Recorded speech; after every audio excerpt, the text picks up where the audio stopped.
In the previous video, we saw that Cardano was the first mathematician to use complex numbers. He created a simple example where the square root of a negative number appeared, and he just ran with it to see what happened, and he discovered that these numbers, they add and they multiply together just as we would expect with normal arithmetic. But what is a complex number? That's what this video is all about. Let's consider the general quadratic equation.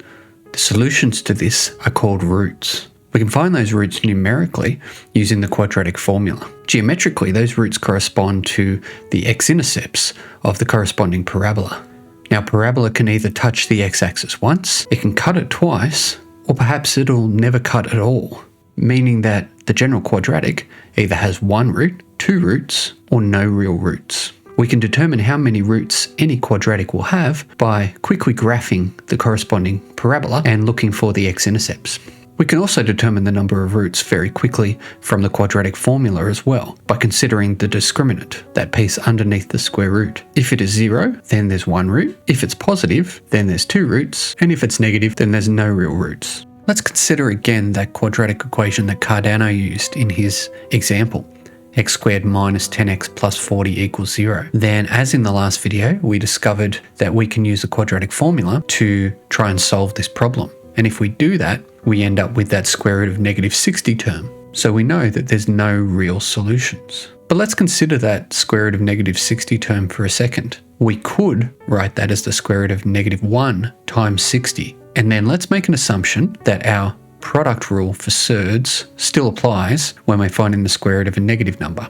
Namely that the square root of AB is equal to the square root of A times the square root of B. Then that means that square root of negative 60 term, we can rewrite that as the square root of negative 1 times the square root of 60. And then let's make a definition. Let's call that square root of negative 1 I. Then our solution so far becomes 10 plus or minus I root 60 on 2. Then we can simplify this down now. There's two solutions. X equals 5 plus I times root 15 and X equals 5 minus I times root 15. And if we look at both solutions, they're broken up into two pieces. That first piece, the 5, is a normal number that we're used to dealing with. That second piece, I root 15, is made up of two pieces itself, I and root 15. Now root 15 is a number that we're used to dealing with. It's just that I term that's new and unusual. What you can see here are two examples of a complex number. A complex number is just a number made up of two parts. That first piece is a real number and we call it the real part. The second piece is itself made up of two pieces and I times a real number. The real number that's attached to the I we call the imaginary part, and I we're going to call the imaginary unit, which we've just defined as I equals the square root of negative 1. So in a complex number, the only thing that's new and a little bit strange is that I term. Everything else is just real numbers that we're used to dealing with. So any complex number can be written in the form x plus iy, where x is the real part, y is the imaginary part, and I is the imaginary unit. Now using x and y here kind of alludes to how we can think of these numbers geometrically. A complex number is in two parts, an x and a y, and the order of those x and y's matters. The x is the real part, the y is the imaginary part, and that would be a different number to y plus xi. So we've got two pieces where order matters. We can think of them